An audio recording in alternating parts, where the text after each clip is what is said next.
Recently, we freeze-dried quiche Lorraine.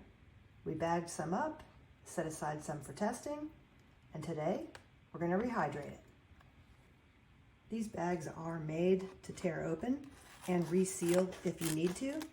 However, they're really thick, and I'm just going to cut this open just for today's video here, make it a little bit easier.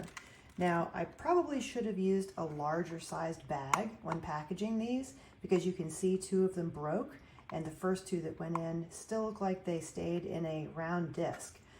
We had used muffin top silicone molds to bake these little quiche Lorraine so that they'd be little single serving size pucks, and the idea is that the greater surface area will make them rehydrate easier. One of the biggest complaints that a lot of people have is that when they rehydrate any kind of egg dish, it is rubbery. So what we've done that's worked really well for us so far is we use insulated food containers and warm, not boiling water to rehydrate some of our more delicate freeze-dried foods. And we've had really good luck with this because sometimes, depending on the food, you can use cold water to rehydrate, but then when you go to heat it up, you're cooking it more.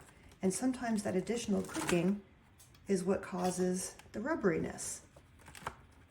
So for something like this, we are just going to use these insulated containers, warm filtered water,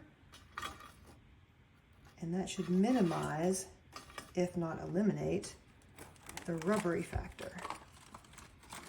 Okay, and that one seems to have held together very nicely. You can see how thin the diameter is, and that was on purpose, so we can see how well they rehydrate. We like to use an electric kettle so we can set a custom temperature, and I believe for this one, I'm going to use a very light temperature there. Again, using boiling water sometimes results in overcooking and rubbery eggs, so we're going to just use the 160-degree Fahrenheit setting. While that's warming up, I'll take the opportunity just to try some of this freeze-dried, because in a pinch, you could just eat this without rehydrating.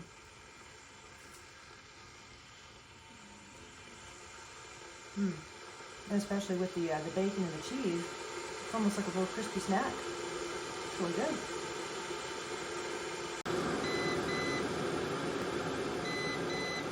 And in about 2 minutes or less, our water is warm.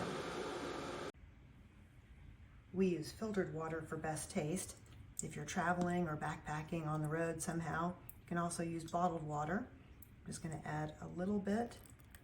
I don't want to add too much here so that they're kind of sitting in like a soup of water. With a lot of meats, it'll only take in the amount of water that it needs. However, with this quiche Lorraine, we also have a little bit of, cheese, bacon, other ingredients that I don't want to add too much water to, but just enough to bring it back. So I'm going to let those sit for a couple minutes. Cover up the containers so they stay warm. Then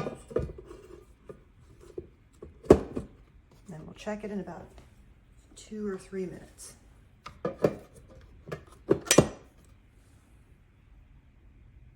It's been a couple of minutes. Let's take a look.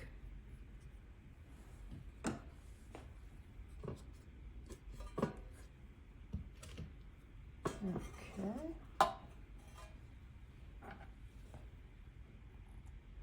That is definitely soft.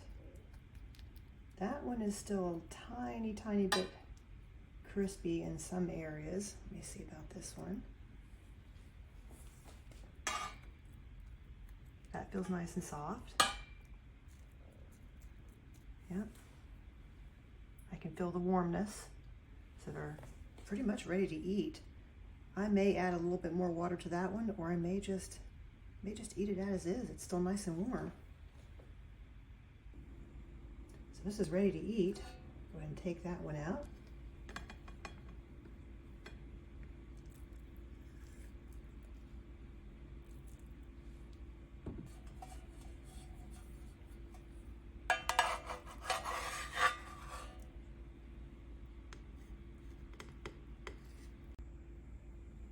Some of those pieces are a little bit broken. I think next time I'll definitely use a larger size bag to package that up. I think that'll help minimize some of the breakage. But I mean, you get the idea. It's thin, so it rehydrates easily. It came back really well.